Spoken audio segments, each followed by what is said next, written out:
Friends, welcome back to my channel Pinky's Adda. చాలా రోజులు అయిపోయింది కదా వీడియో వచ్చి.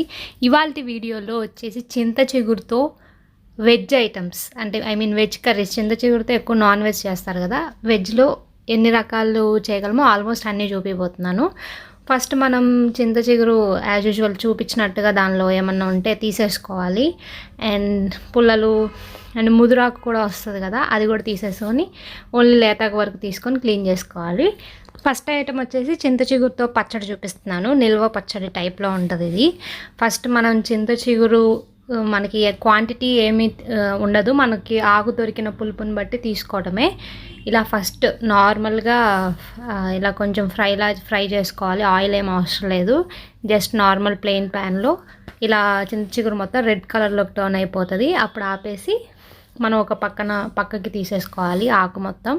ఆఫ్టర్ దట్ మనకి కావాల్సింది ఎండుమిర్చి అండ్ వెల్లుల్లి. చూసారు కదా, ఇక్కడ నేను పొట్టోలు చేసినట్టు అలా వలిచేసుకొని ఇప్పుడు కొంచెం సేమ్ ఇందాకటి ప్యానే పెట్టుకొని కొంచెం ఆయిల్ వేసుకోవాలి. కొంచెం ఆయిల్ ఎక్కువే పడుతుంది పచ్చడి కాబట్టి, మామూలుగా నిల్వ పచ్చడి టైప్ కాబట్టి. సో దీంట్లో ఫస్ట్ ఇంగువ యాడ్ చేస్తున్నాను. ఇంగువ కొంచెం లైట్గా వేగి మనకి స్మెల్ వస్తుంది కదా, స్మెల్ వచ్చిన తర్వాత మీ ఎండుమిర్చి కారాన్ని బట్టి ఆ పులుపుకి మ్యాచ్ అయ్యేటట్టు తీసుకోండి. సో ఇక్కడైతే నేను మా పులుపుకి బ్యాలెన్స్ అవుతుంది అన్నట్టుగా ఇన్ని పచ్చిమిరపకాయ క్వాంటిటీ తీసుకున్నాను. అండ్ వేయించిన పచ్చిమిరపకాయలు మొత్తం మిక్సీ జార్లోకి తీసుకొని కొంచెం చల్లారినాక తగినంత కల్లుప్పు యాడ్ చేసుకొని ఫస్ట్ ఓన్లీ ఈ మిరపకాయల వరకు మిక్సీ తిప్పుకోండి. మీకు ఏదైనా ఎక్కువ అనిపిస్తుంది అనుకుంటే కొంచెం పక్కకు పెట్టుకోవచ్చు. ఈ టైంలో మనకు కావాలంటే మళ్ళీ మిక్స్ చేసుకోవచ్చు తర్వాత ఆకు వేసిన తర్వాత. ఆఫ్టర్ దట్ మనం వేయించుకొని పక్కకు పెట్టుకున్నాం కదా, ఆ ఆకు మొత్తం వేసేసుకొని, ఎక్కువ ఆయిల్ వద్దు, ఎక్కువ రోజులు నిల్వ అవసరం లేదనుకున్న వాళ్ళు కొంచెం వాటర్ యాడ్ చేసుకోవచ్చు. లేదంటే కొంచెం ఆయిల్ ఎక్కువ యూజ్ చేయాలి ఫస్ట్ యూజ్ చేసిన దానికంటే.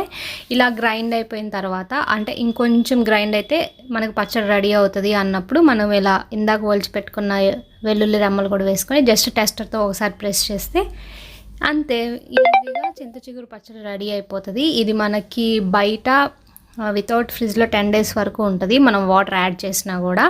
ఫ్రిడ్జ్లో అయితే ఆల్మోస్ట్ నియర్లీ 1 month పైనే ఉంటుంది. సో ఇలా మనం పచ్చడి రెడీ అయిపోయినాక మనం జాడీలో కానీ ఏదన్నా ఎయిర్ టైట్ కంటైనర్లో తీసుకొని రిమైనింగ్ది ఫ్రిడ్జ్లో పెట్టుకొని స్టోర్ చేసుకోవడమే. చూసారు కదా, ఎమ్మి పచ్చడి రెసిపీ. నెక్స్ట్ వచ్చేసి చింత చిగురు పప్పు చూపిపోతున్నాను. నార్మల్లీ ఎక్కువ మంది కందిపప్పుతో వండుతారు, బట్ పెసరపప్పుతో కూడా చాలా టేస్టీగా ఉంటుంది. ఒకసారి ట్రై చేయండి. నేను ఇక్కడ ఒక గిద్ద గ్లాస్ అంటారు కదా, దాంతో ఒక గ్లాస్ పప్పు తీసుకొని నీట్గా కడిగేసుకొని కొంచెం పప్పు మునిగే వరకు వాటర్ పోసేసుకొని స్టవ్ ఆన్ చేసేస్తున్నాను. అండ్ మేము ఇలా విడిగానే వండుతాము, పప్పు కుక్కర్లో పెట్టమన్నమాట. సో ఇప్పుడు చింత చిగురు ఏంటి అంటే ఇందాక ఏరేసి పెట్టుకున్న దాన్ని కట్ చేసేసుకోవాలి. కట్ చేసుకుంటే మనకి పప్పులో మిక్స్ అయిపోయి ఎక్కువ ఆకులుగా కనిపించకుండా ఉంటుంది. పప్పు ఆల్మోస్ట్ ఒక పొంగు వచ్చిన తర్వాత ఇలా ఉల్లిపాయలు వేసుకోవాలి. ఆ ఉల్లిపాయలు మన ఇష్టం, లేకుండా కూడా కొంతమంది చేసుకుంటారు, బట్ ఉంటే చాలా బాగుంటాయి. చూసారు కదా, ఇందా చూపించినట్టు పప్పు ఇంక కొంచెం ఉంటే ఇంక ఉడికిపోద్ది అన్న స్టేజ్లో చింత చిగురు యాడ్ చేసుకోవడమే. మనకి పులుపు ఇంక ఎక్స్ట్రాగా ఏమి యాడ్ చేయవసరం లేదు, చింత చిగురు నుంచి వచ్చిన పులుపు సరిపోతుంది మనకి. సో దానికి తగ్గట్టుగా మనం అడ్జస్ట్ చేసుకోవడమే. ఆకు కూడా యాడ్ చేసిన తర్వాత కొంచెం పసుపు అండ్ మనకి కారం ఉంటుంది కదా, ప్లెయిన్ కారం ఎంత సరిపోతుందో మనం తీసుకున్న క్వాంటిటీకి కారం అండ్ నెక్స్ట్ ఉప్పు యాడ్ చేయాలి. ఉప్పు యాడ్ చేసిన తర్వాత మనం పప్పు ఉడికిపోతుంది కదా, చూసిన తర్వాత తాలింపు వేసుకోవాలి. తాలింపులో అన్నీ నార్మలే, కొంచెం ఇంగువ యాడ్ చేయాలి దీనికి మాత్రం. సో అంతే, తాలింపు వేసుకొని ఒకసారి కలిపేసుకుంటే పప్పు రెడీ అయిపోతుంది. ఇంగువ కంపల్సరీ అన్నమాట ఈ పప్పులో. ఇలా రెడీ అయిపోయిన పప్పుని ఒక మంచి సర్వింగ్ బౌల్లోకి తీసుకొని సర్వ్ చేయటమే. నెక్స్ట్ ఐటమ్ వచ్చేసి చింత చిగురు పులిహోర చూపిపోతున్నాను. దీనికి మనం 4 spoons ఆఫ్ ఆయిల్ తీసుకొని మనకి గ్రౌండ్ నట్స్ అండ్ జీడిపప్పులు వాట్ ఎవర్ ఇవి మీరు కావాలంటే స్కిప్ చేసుకోవచ్చు జీడిపప్పు. సో గ్రౌండ్ నట్ అండ్ జీడిపప్పు బాగా వేపుకున్నాక దోరగా వేగినాక మనం సైడ్కి తీసేసుకోవాలి. తర్వాత ఇంక మనం అదే ఆయిల్లో ఫస్ట్ పోపు వేసుకోవాలి. యాజ్ యూజువల్ మనం నార్మల్గా తాలింపుకు వేసేవి అన్నీ సేమ్ ఆల్మోస్ట్ మొత్తం పులిహోర ప్రాసెస్సే ఉండదు. ఆవాలు వేగినాక మినప్పప్పు అండ్ అలానే పచ్చిశనగపప్పు. పులిహోర అంటే కొంచెం ఎక్కువ క్వాంటిటీ తీసుకుంటాం కదా, సో మీరు చేస్తున్న పులిహోర క్వాంటిటీకి తగ్గట్టుగా పప్పులు ఎడిషనల్గా యాడ్ చేసుకోవడం తగ్గించుకోవడం చూసుకోండి. అండ్ నెక్స్ట్ వచ్చేసి ఎండుమిర్చి. పప్పులు మొత్తం బాగా వేగిన తర్వాత లాస్ట్ అండ్ ఫైనల్లో మనం జీలకర్ర యాడ్ చేసుకోవాలి. జీలకర్ర ముందే వేసేస్తే ఎక్కువగా వేగిపోతుంది, సో మొత్తం అన్నీ వేగినాక జీలకర్ర యాడ్ చేసుకోండి. ఆఫ్టర్ దట్ కరివేపాకు. పులిహోరకి మస్ట్ అండ్ షుడ్ కరివేపాకు కదా. కరివేపాకు తర్వాత ముందుగా మనం చీలికలు చేసుకున్న పచ్చిమిర్చి ఉన్నాయి కదా, ఆ పచ్చిమిర్చి కూడా ఇక్కడ యాడ్ చేసేసుకోండి. And same as usual lemon rice ప్రాసెసే ఉంటుంది.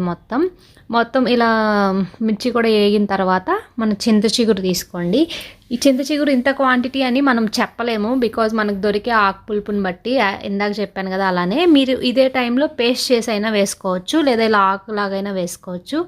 ఆకు కూడా మొత్తం వేగిపోయినాక సాల్ట్ తగినంత వేసుకొని అండ్ పసుపు వేసుకొని జస్ట్ ఒకసారి అలా కలిపేసి, మనం ఆల్రెడీ అన్నం వండి పెట్టుకుంటాం కదా సపరేట్గా పులిహోర కోసం, ఆ క్లిప్ మిస్ అయింది. సో ఇలా మనం వండి పెట్టుకున్న అన్నంలోకి ఇందాక మనం వేయించుకున్న మిక్చర్ మొత్తం వేసుకొని జస్ట్ కలిపేసుకోవటమే. అంతే, ఎంతో టేస్టీ ఎమ్మి పులిహోర రెడీ అయిపోయింది. నెక్స్ట్ వచ్చేసి నా ఫేవరెట్ ఆలు చింత చిగురు కర్రీ చూపిస్తున్నాను. ఆలు అంటే ఆల్మోస్ట్ అందరికి ఇష్టమే ఉండద్ది కదా. ఫస్ట్ ఒక 3 to 4 స్పూన్స్ ఆఫ్ ఆయిల్ తీసుకోండి. దాంట్లో వచ్చేసి మనకి ధనియాలు ఉంటాయి కదా, జస్ట్ ఒక స్పూన్ ఆఫ్ ధనియాలు అండ్ మనం ఇలా పొట్టు తీసుకున్న వెల్లుల్లి ఒక 7 వేసుకోవాలి. ఇవి మంచిగా వేగిన తర్వాత యాజ్ యూజువల్ ఎండుమిర్చి తీసేసుకోండి.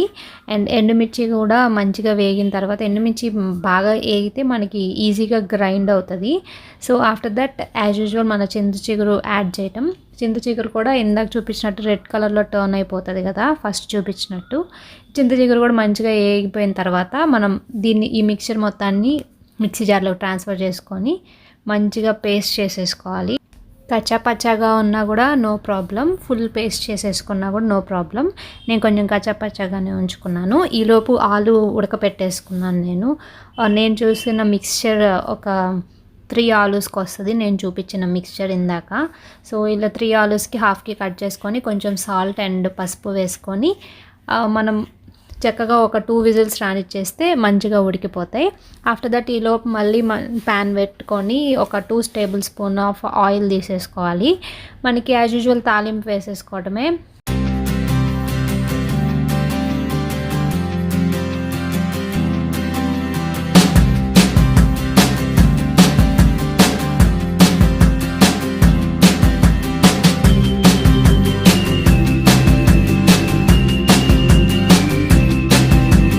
తాలింపు మంచిగా వేగినాక ఇందాక మనం పేస్ట్ చేసుకున్న మిక్చర్ మొత్తాన్ని ఆయిల్లోకి వేసుకొని అండ్ మనకి రిక్వైర్డ్ ఎంత పడితే అంత salt as per our taste add చేసేసుకొని ఆఫ్టర్ దట్ ఇలా ఆలూని కొంచెం పెద్ద ముక్కలుగా కట్ చేసుకొని మనం ఇందాక పేస్ట్ మొత్తం ఆయిల్లో మంచిగా వేగినాక ఇలా ముక్కలు వేసేసుకొని ముక్కలకి మంచిగా ఈ మిక్చర్ మొత్తాన్ని పట్టించాలి. సూపర్ టేస్టీగా ఉంటుంది ఈ కర్రీ అయితే. నా చింత చిగురు చేసిన రెసిపీస్ అన్నిట్లో నా ఫేవరెట్ వచ్చేసి ఈ రెసిపీ. ఇలా రెడీ అయిపోయిన కర్రీని మనం మంచిగా ఒక సర్వింగ్ బౌల్లోకి తీసుకొని హ్యాపీగా సర్వ్ చేసుకోవటమే. నెక్స్ట్ ఐటమ్ వచ్చేసి చింత చిగురు పల్లి కారప్పొడి. దీనికోసం మనం ఫస్ట్ పల్లీలు తీసుకొని మంచిగా ఫ్రై చేసుకోవాలి. క్వాంటిటీ వచ్చేసి మనం ఎగ్జాక్ట్గా చెప్పలేము, యాజ్ యూజువల్ ఇందా చెప్పినట్టు పులుపుగా అడ్జస్ట్ చేసుకుంటూ చేసుకోవడమే. అండ్ ఇలా మనం మంచిగా ఫ్రై అయిపోయిన తర్వాత ఒక ప్లేట్లోకి తీసుకొని ఆరినాక మనం దానిపైన పొట్టంతా తీసేయాలి. ఇది ఆరేలోపు మనం సేమ్ అదే ప్యాన్ పెట్టుకొని ఎంత కారంకి సరిపోయే అంత ఎండుమిర్చి తీసుకోవాలి. ఐ మీన్ మనం తీసుకున్న పులుపు అండ్ గ్రౌండ్ నట్స్కి సరిపోయినట్టు. ఇవి కూడా మంచిగా వేగిన తర్వాత ఇవి కూడా కొంచెం చల్లారనియాలి. ఈలోపు మనం చింత చిగురుని తీసుకొని కూడా ఫ్రై చేసుకోవాలి. అన్నీ డ్రై ఫ్రైయే, మనం దేనికి ఆయిల్ వేయ అవసరం లేదు ఈ మూడిటికి కూడా. యాజ్ యూజువల్ ఇందాక చింత చిగురు రెడ్ కలర్ టర్న్ అయిపోతుంది కదా మంచిగా ఫ్రై అయిన తర్వాత. సో అది కూడా మనం ఒక ప్లేట్లోకి ట్రాన్స్ఫర్ చేసేసుకొని ఇలా పొట్టు తీసేసుకోవాలి గ్రౌండ్ నట్స్ మొత్తం. అండ్ ఎండుమిర్చి, గ్రౌండ్ నట్స్ అండ్ మనం ఇందాక వేయించుకున్నాం కదా చింత చిగురు, అది కూడా ఇలా మిక్సీ జార్లోకి ట్రాన్స్ఫర్ చేసేసుకోవాలి.